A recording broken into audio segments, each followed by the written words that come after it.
Thanks for tuning in. Here's my 2020 distance learning lesson on exponential decay, a couple of examples and an explanation. Enjoy.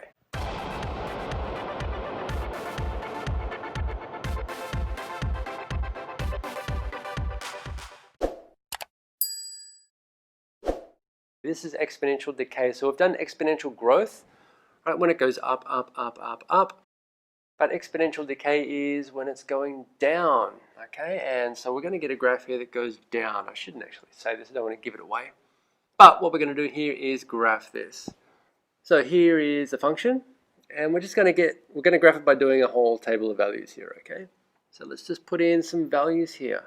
X equals 0, all right, y equals, just going to put x as 0, 4 times 1/2 to the power of 0.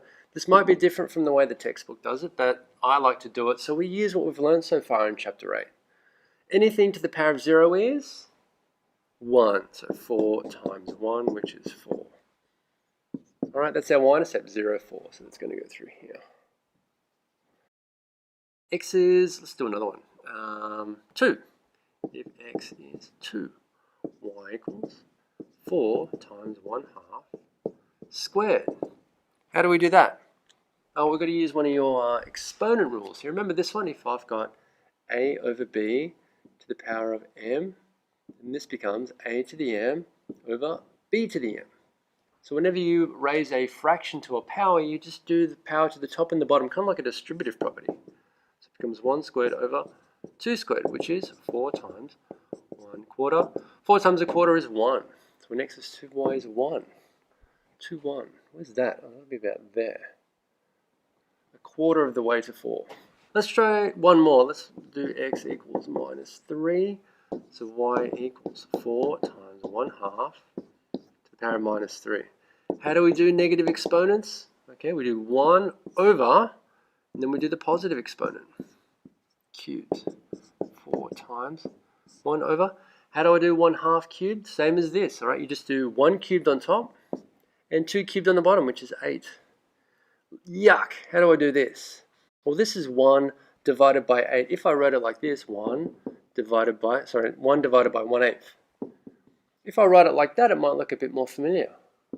How do we do that? Well, it's just 1 times 8 over 1, which is 8. Okay, so this stuff here is 4 times 1 divided by 1 over 8 is just 8, which is 32. Okay, and hopefully by now maybe you see a pattern here.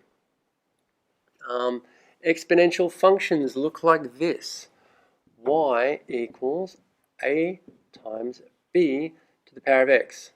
Remember what a and b are. A is your y-intercept. So whenever you've got x equals 0, this value here is always your a value, and that is the y-intercept, a. The b value is what you're multiplying by as you go along. Times b, times b, times b, times b, times b. So what's b here? You can easily see that b is 1/2. So instead of doing this for everything, let's just use that. Okay, so 32 times b. b is 1/2. This is going to be 16. Halve it again. 8. Halve it again. 4. Ah, nice. Halve it again. 2. Halve it again. Ah, nice. It's working. Halve it again. 1/2. Okay, so let's fill in the rest of those. -3. 32.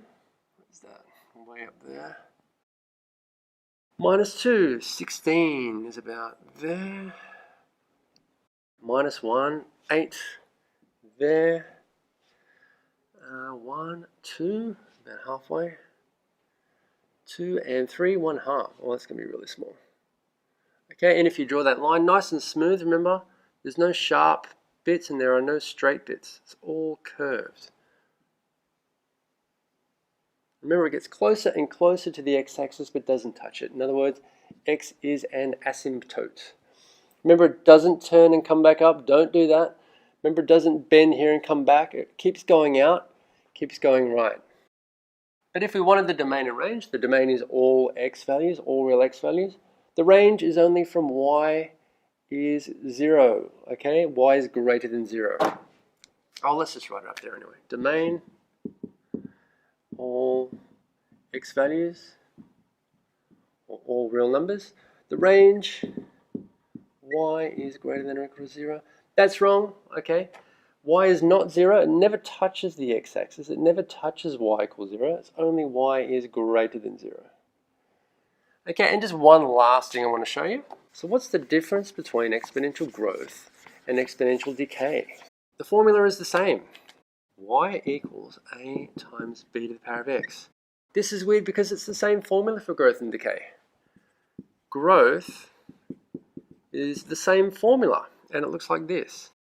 Goes up, up, up, up.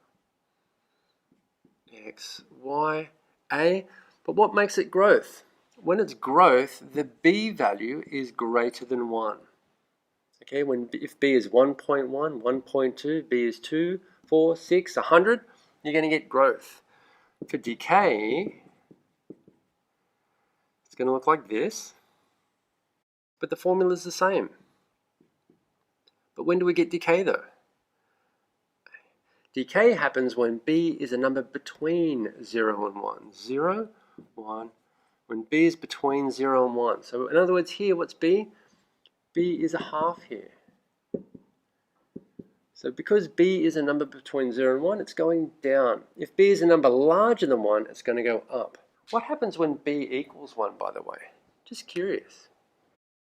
What happens if b equals 1? Well, we're going to get y equals 4 times some number.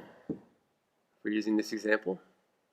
Sorry, if b is 1 times 1 to the power of x. What's that going to be? 4 times 1 to the power of x is, or 1 to the power of anything is just 1. If b is equal to 1, then we're just going to get a horizontal line. Weird, isn't it? So example 2, let's say you've bought a mountain bike for 35,000 yen. So depreciates at 40% per year. Depreciate means, so if you appreciate something, it means, oh, I think that's very nice, I appreciate you. Appreciate also means to go up in value, all right? Depreciate means the opposite of that, to lose value. Okay, so if you buy a brand new mountain bike, after a year it starts to sort of get wear and tear. It sort of gets dirty, it gets rusty. And if you're going to sell it to somebody else, they're not going to pay you 35,000 yen for it. All right, they will pay you less for it.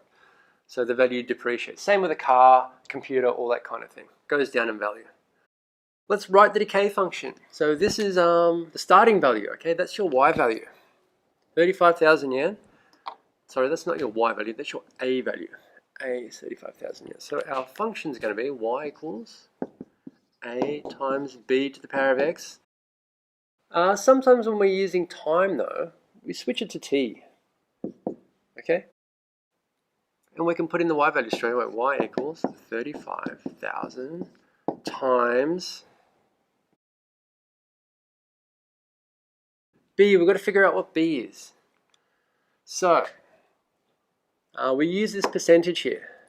This percentage is our little r value. Little r means the growth rate or the decay rate. Here it's decay rate. So r is 40%. Let's write that as a decimal. 0.40. You could just write 0.4, but when I write 0.40, it sort of looks like 40%. Okay, so that's our decay rate. When we're finding b, b is 1 minus that little r, okay? Also, you've got b equals 1 plus little r. b equals 1 minus little r, that is decay. If it was growth, we use plus, okay? And this is decay rate, and this is growth rate. And by the way, the textbook, they actually write the function like this. They just write out that in there. Y equals a times 1 minus r to the t. And growth is y equals a times 1 plus r to the t. I don't like that for some reason. It just looks bulky and full, and I don't know, it just confuses the heck out of me when I look at that. I like to sort of do this separately, then you put that into it and just stick with this formula. All right, it's the same formula. So what do we got here? Little r is 0.4, so b is our oh no, I got these wrong. So that's not the decay rate, that's the decay factor. Decay factor. Sorry, I've got 10,000 things going through my mind here. R is the rate, B is factor. R rate, B factor. B is 1 minus 0.4, 0.6. So think of it like this. Every year it's keeping 60% of its value. Losing 40% of its value also means it's keeping 60% of its value. Okay, so this is how much it keeps each year. So our decay rate is 0.60. All right, so there's our decay function right there. Sorry about that. So remember, R is the rate. R is the growth rate or the decay rate. And B is the growth factor or the decay factor. Value in 3 years. What's going to happen here? In other words, T is going to be 3 or X is going to be 3. Let's put that in. Y is going to equal 35,000 times 0.6 cubed. Let's do this without a calculator. 35. How? Well, this means 0.6 times 0.6 times 0.6. How can we do that?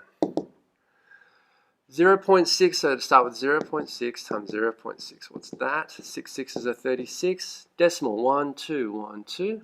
0.36. So we could say that and that. 0.36 times 0.6.